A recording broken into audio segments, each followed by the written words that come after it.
सलाम पाकिस्तान 24 न्यूज़ के साथ मैं हूं मदीहा सलीम। मैं हूं अली आरिफ। हेडलाइंस आप जान चुके हैं, बुलेटिन का बाकायदा आगाज करेंगे और सबसे पहले आपको बताएंगे बलूचिस्तान में बारिशों और सैलाबी रैलों ने हर तरफ तबाही मचा कर रख दी है। लसबेला का इलाका शदीद मुतासिर हुआ, सैकड़ों मकानात ज़मीन बोस होने से लोग बेसरोसामानी के आलम में पड़े हैं।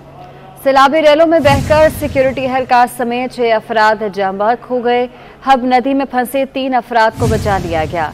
चागी अहमदवाल दलबंदीन में सैलाबी रैले से मजीद कई फीट रेलवे ट्रैक बह गया। पाक ईरान ट्रेन सर्विस मुअत्तल हो गई है। बलूचिस्तान की सूरत हाल के हवाले से आपको बता रहे हैं, बारिशों और सैलाबी रैलों ने हर तरफ तबाही मचा रखी है।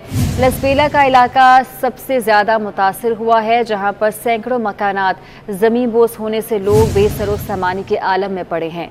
सैलाबी रैलों में बहकर सिक्योरिटी एहलकार समेत 6 अफराद जाम बहक हो चुके हैं। बेबसी के आलम में वज़ीर आज़म लोगों की उम्मीद बन गए। शहबाज शरीफ ने बलूचिस्तान के सैलाब ज़दा इलाकों का फ़ज़ाई दौरा किया और नुकसानात का जायजा लिया। शहबाज शरीफ ने जलमगसी में सैलाब मुतासरीन के मसाइल सुने और हर मुमकिन मदद की यकीन दहानी कराई। जाम बहक अफराद के लवाहिकीन के लिए फीकस 10 लाख रुपए इमदाद का ऐलान भी किया। ममनुआ फंडिंग केस के फैसले का खौफ, पीटीआई का चीफ इलेक्शन कमिश्नर के खिलाफ रेफरेंस लाने का फैसला। इमरान खान के ज़िले सदारत इजलास में इलेक्शन कमीशन के खिलाफ कार्रवाई से गौर किया गया है। कहा गया है कि चीफ इलेक्शन कमिश्नर ने कोड ऑफ कंडक्ट की धज्जियां उड़ाई। पार्टी क़यादत के इजलास में इमरान खान ने कानूनी माहिरीन को रेफरेंस की तैयारी की मंजूरी दे दी। पीटीआई के चीफ इलेक्शन कमिश्नर के खिलाफ रेफरेंस के हवाले से इलेक्शन कमीशन ने किसी भी सियासी जमात के दबाव में ना आने का फैसला किया है। इलेक्शन कमीशन ज़राए के मुताबिक इलेक्शन कमीशन आज़ादाना और शफाफ तरीके से अपना काम जारी रखेगा। इलेक्शन कमीशन से आज तक सबसे ज़्यादा मुलाकातें पीटीआई के वफूद और वज़रा ने ही की हैं। इस्लामाबाद से उस्मान खान की रिपोर्ट।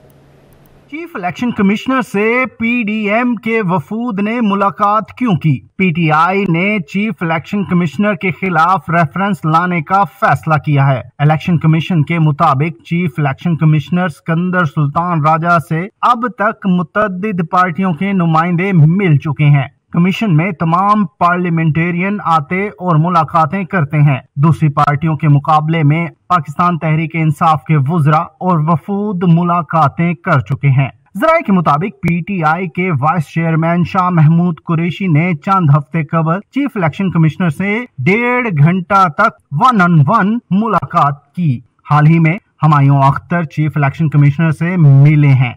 अपने दौरे हुकूमत में तहरीक इंसाफ के 5 वजीरों के वफ्द ने पूरे कमीशन से मुलाकातें की हैं। इलेक्शन कमीशन के मुताबिक चीफ इलेक्शन कमिश्नर के ओहदे का तकाजा है कि जो पार्टी नुमाइंदगान इनसे मिलना चाहें वो मुलाकात कर सकते हैं।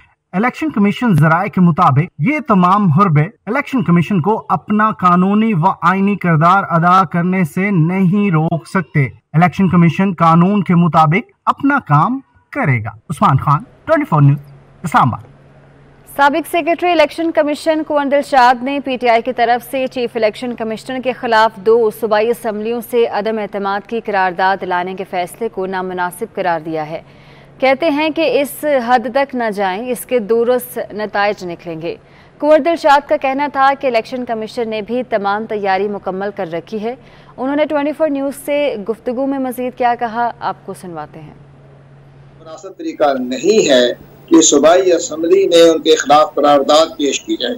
तो मैं वज़ीर आला परवेज इलाही साहब से भी हम आपकी वसातत से दरख्वास्त करेंगे, हमारे भी वो दोस्त हैं, कि जनाब इस हद तक ना जाएं कि आपकी सूबाई असम्बली में करारदाद इलेक्शन कमीशन ऑफ पाकिस्तान के खिलाफ पेश की जाए। इसके बड़े दूरस नतीजे निकलेंगे। एक बात। नंबर 2, इसके बाद सबसे बड़ी अहम बात यह है कि जब से ये जो फॉरेन फंडिंग का मामला है, इसमें हुकूमत पाकिस्तान का रवैया जो है या कंडक्ट जो है वो भी मुझे पसंद नहीं आया कि अभी अगर ये वहां जाएंगे तो इलेक्शन कमीशन पाकिस्तान के पास बहुत मटीरियल है। जिस वक्त शुरू में आज से 3-4 दिन जब वो वक्त के प्राइम मिनिस्टर थे, उस टाइम भी धमकी दी थी कि मैं सुप्रीम जस्टिस पर जाऊंगा। उस वक्त तमाम तैयारी मुकम्मल की हुई है। उनके पास सारे रिकॉर्ड मौजूद है, ऑडियो वीडियो हर चीज मौजूद है। वो इलेक्शन कमीशन पाकिस्तान के खिलाफ जाएंगे तो सारा रिकॉर्ड वहां पेश कर देंगे। लेकिन सबसे बड़ी अहम बात यह कि इलेक्शन कमीशन पाकिस्तान के पास तो एक ही इख्तियार है, जो वो फॉरेन फंडिंग और प्लस ममनुआ फंडिंग एक ही चीज है। कानून में दोनों का जिक्र किया है, ऊपर फॉरेन फंडिंग है, नीचे ममनुआ अपना प्रोहिबिटरी फंडिंग है। तो ये चीजें तो बराबर बराबर है, लेकिन इलेक्शन का ज्यादा से ज्यादा जो आपको मैं अपने दोस्त की खिदमत में गुजारिश करना चाहता हूँ कि जनाब इलेक्शन कमीशन पर जब एक ममनुआ फंडिंग जब्त करने के बाद कोई इख्तियार ही नहीं है तो ऐड में शिक निकाल दें, उसमें फायदा क्या है? फिर आपने मजाक कर लिया, 8 साल से केस चल रहा है, तमाम मीडिया में भी आ रहा है, हम भी तबसरा कर रहे हैं, आप भी तबसरा कर रहे हैं, इसके पीछे बड़े साइड इफेक्ट है। जब वो ममनुआ फंडिंग जब्त करेगा जो 60-70 लाख डॉलर हैं, जितने भी हैं, 50 लाख है, 20 लाख है, 10 लाख है, 40 लाख है, तो वो जितने वो ममनुआ $1 भी अगर ममनुआ फंडिंग जब्त हो जाता है उस पार्टी की इंटेग्रिटी शक में पड़ जाती है। वो भी इनके कोई 10-12 जो 11 जो हैं इनके दोस्त पार्टी के, इसमें इमरान इस्माइल भी शामिल है, महमूद रशीद भी है, मुझे बड़ा हैरानगी हुई महमूद रशीद साहब बीच में आ गए, और इसी तरह वो असद कैसर है, और वो फरमान शाह जो थे गवर्नर, वो 4-5-10 बड़े बड़े नाम है। इन पे जो स्टेट बैंक ने कहा जी इनको भी 86 करोड़ रुपया फंडिंग है, तो पाकिस्तान ने दिया, किसने भी दिया। जब इलेक्शन कमीशन ने और स्टेट बैंक ऑफ पाकिस्तान ने जब पार्टी के फाइनेंशियल डायरेक्टर जनरल से पूछा, सेक्रेटरी फाइनेंशियल से पूछा ये पैसा कहाँ से आया है, तो उन्होंने कहा इनके हमें नहीं पता ये पैसा कहाँ से आया, हमारे ला इल्म है, आप जो मर्जी कार्रवाई कर लें। अब इलेक्शन कमीशन पाकिस्तान ने इनके खिलाफ भी कार्रवाई करनी है, जनाब अपने हक़ाइक़ छुपाए, अपने फाइनेंशियल एसेट में हमें रिपोर्ट पेश नहीं की, हमें बताया नहीं, ना FBR को बताया, तो ये भी एक नया पंडोरा बॉक्स खुलेगा। 86 करोड़ रुपए है जनाब, वो स्टेट बैंक पाकिस्तान ने लिखा है। इसी तरह से जो फॉरेन फंडिंग है, जब ममनुआ फंडिंग जब्त हो जाएगी तो वफाकी हुकूमत के लिए एक अच्छा इख्तियार आ जाएगा, वो सुप्रीम कोर्ट चले जाएंगे, सुप्रीम कोर्ट फैसला जिस तरह चाहे करे, उनकी अपनी जवाबदेही पर है। तो लेकिन हमें जो इतला मिल रही थी, लेकिन अब हमें जो इतला अब मिल रही है, पता चल रहा है कि ये तकरीबन अगस्त के पहले हफ्ते से पहले ये फैसला सामने आ जाएगा। सीनियर सहाफ़ी और तज्ज़ियाकार हामिद मीर कहते हैं कि PTI हुकूमत के 3-4 वज़रा ने भी चीफ इलेक्शन कमिश्नर के खिलाफ रेफरेंस दायर करने का कहा था। हामिद मीर ने कहा कि चीफ इलेक्शन कमिश्नर का ओहदा आइनी है और उसे आइनी तहफ़्फ़ुज़ हासिल है। जी, अगर आपको याद हो तो पाकिस्तान तहरीक इंसाफ पिछले साल जब हुकूमत में थी 2021 में, तो उस वक्त भी इनके 3-4 वज़रा ने प्रेस कॉन्फ्रेंस की थी और उन्होंने कहा था कि हम चीफ इलेक्शन कमिश्नर के खिलाफ रेफरेंस फाइल करेंगे, लेकिन उन्होंने रेफरेंस फाइल नहीं किया। देखिए, जो चीफ इलेक्शन कमिश्नर का ओहदा है ये एक आइनी ओहदा है, इट्स अ कॉन्स्टिट्यूशनल पोस्ट और उनको आइनी तहफ़्फ़ुज़ हासिल है। चीफ इलेक्शन कमिश्नर को हटाने का जो तरीकाकार है वो आइन के आर्टिकल 215 में लिखा हुआ है, और आइन का आर्टिकल 215 जो है वो ये कहता है कि चीफ इलेक्शन कमिश्नर को आप अगर हटाना चाहते हैं तो उसके लिए आपको आइन के आर्टिकल 209 के अंदर जो तरीकाकार लिखा हुआ है वो अपनाना पड़ेगा। आपको याद होगा कि पाकिस्तान तहरीक इंसाफ की हुकूमत जो है ये सुप्रीम कोर्ट के जज जस्टिस काजी फाइज ईसा साहब जो हैं उनके खिलाफ प्रेसिडेंट ऑफ पाकिस्तान आरिफ अलवी के जरिए सुप्रीम जुडिशल काउंसिल में गई थी। इन्होंने रेफरेंस फाइल किया और अल्टीमेटली फिर उस रेफरेंस पर सुप्रीम कोर्ट के 10 रुकनी लार्जर बेंच ने समाअत की और काजी फाजिसा के खिलाफ जो रेफरेंस है वो नाकाम हो गया, वो स्ट्राइक डाउन हो गया। अब अगर पाकिस्तान तहरीक इंसाफ ने चीफ इलेक्शन कमिश्नर को हटाना है तो एक दफ़ा फिर उन्हें एक रेफरेंस फाइल करना पड़ेगा और चीफ इलेक्शन कमिश्नर के खिलाफ किसी बद इंतजामी या करप्शन या नाअहली का सबूत ढूंढकर प्रेसिडेंट ऑफ पाकिस्तान को भेजना होगा, और प्रेसिडेंट ऑफ पाकिस्तान जो है वो उनका ताल्लुक क्योंकि तहरीक इंसाफ से ही रहा है तो वो उसको सुप्रीम जुडिशल काउंसिल में भेजेंगे। अब जब सुप्रीम जुडिशल काउंसिल में वो रेफरेंस चला जाएगा तो उसके बाद चीफ जस्टिस ऑफ पाकिस्तान जो हैं वो फिर सुप्रीम जुडिशल काउंसिल की तश्कील करेंगे और फिर उसकी समाअत शुरू होगी, और फिर जो है वो चीफ इलेक्शन कमिश्नर के खिलाफ अगर कोई चीज़ साबित होती है सुप्रीम जुडिशल काउंसिल में तो फिर आप उनको हटा सकते हैं। अगर Pakistan Tehreek Insaf chief election commissioner को हटाने के लिए ये रेफरेंस तैयार करके भिजवा दे प्रेसिडेंट ऑफ पाकिस्तान को, प्रेसिडेंट जो है वो रेफरेंस जो है वो चीफ जस्टिस ऑफ पाकिस्तान को भिजवा दें तो कम से कम 3 से 4 महीने लगेंगे सारा मामला मुकम्मल होने में। चीफ इलेक्शन कमिश्नर के ऊपर बहुत दबाव है, उन पे 2 तरह का दबाव है। पहला दबाव उन पर यह है कि वो अपने ओहदे से इस्तीफा दे दें, और ये दबाव उन पर सिर्फ तहरीक इंसाफ नहीं डाल रही, और भी क्वार्टर से उन पर दबाव है, लेकिन उन्होंने ये दबाव लेने से इनकार किया है। दूसरा उन पर प्रेशर ये है कि आप पाकिस्तान तहरीक इंसाफ के खिलाफ जो ममनुआ फंडिंग केस का फैसला है, ये इसको आप डिले करें और ये आप मत सुनाएं। लेकिन ये फैसला जो है वो मेरी इत्तला के मुताबिक वो तकरीबन लिख चुके हैं और अब वो देख रहे हैं कि इसको फाइनल टचेस दे रहे हैं और फैसला क्योंकि काफी तफसीली है तो जाहिर बात है उसमें कुछ डिले हो रहा है, तो प्रेशर तो उन पे बहुत है।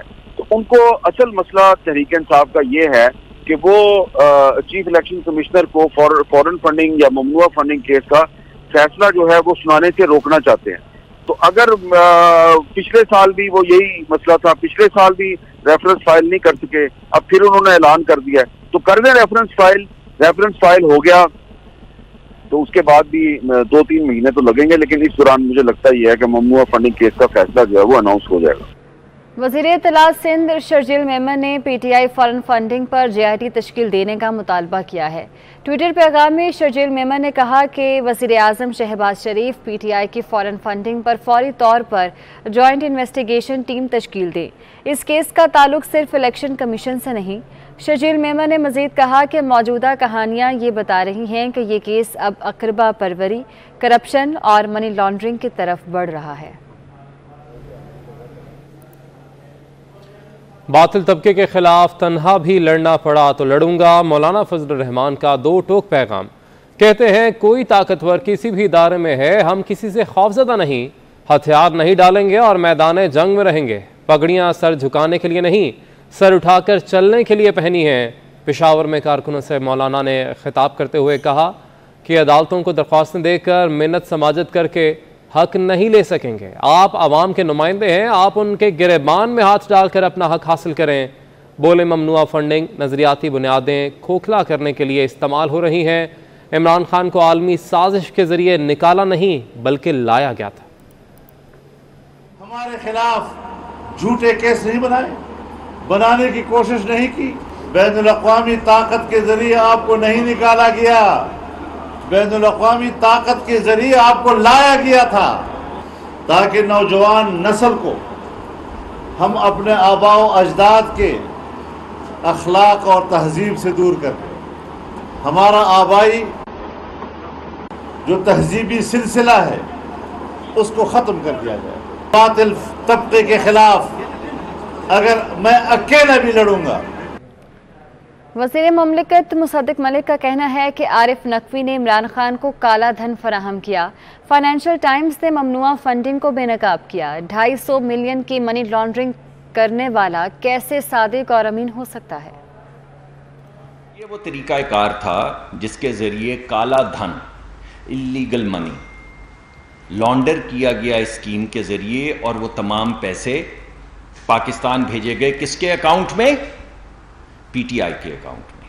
यानी 250 मिलियन डॉलर की मनी लॉन्ड्रिंग के मुजरिम का शरीके जुर्म हो, शामिल गुनाह हो और अबैटर हो तो क्या वो सादिक और अमीन है? 2018 में इक्तदार में आने के चंद ही दिन के बाद पाकिस्तान के हर अखबार के फ्रंट पेज पे आरिफ नकवी साहब की तस्वीर थी वजीर आजम इमरान खान साहब के साथ, जो आप सब ने अपने अखबारों में लगाई, फ्रंट पेज पे लगाई। लोग हमें कहते हैं कि वो 200-300 केनाल के घर में, जो आप सब लोग देख चुके हैं, पहाड़ पूरा पहाड़ की चोटी पे 250-200 केनाल के घर में रहते हैं। लोग कहते हैं उनका जरिया मुआश नहीं। हम पूछते हैं कौन कहता है जरिया मुआश नहीं? चेयरमैन पीटीआई इमरान खान को एक बार फिर अदालतों से बड़ा रिलीफ मिल गया। इस्लामाबाद की मकामी अदालत ने एक ही रोज़ में इमरान खान को तोड़ फोड़ और कार सरकार में मुदाखलत के 10 मुकदमात में जमानत दे दी, जिनमें लॉन्ग मार्च के दौरान अमलाक को नुकसान पहुँचाने के केस शामिल है। अदालत ने इमरान खान को सिर्फ 5-5 हज़ार रुपये के जमानती मचल के जमा कराने का हुक्म दिया। चेयरमैन पीटीआई के खिलाफ इस्लामाबाद के थानों में 16 मुकदमात दर्ज हैं। 5 मुकदमात में उनकी जमानत पहले ही मंजूर हो चुकी है।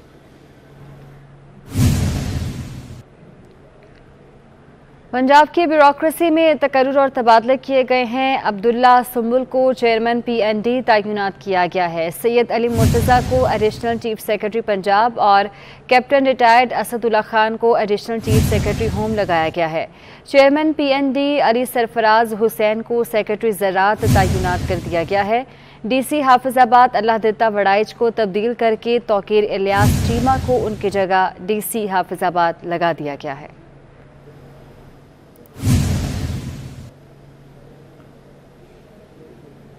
वज़ीर आला सिंध मुराद अली शाह कहते हैं कि सदर आइन के तहत वज़ीर आज़म के एडवाइस पर अमल के पाबंद हैं।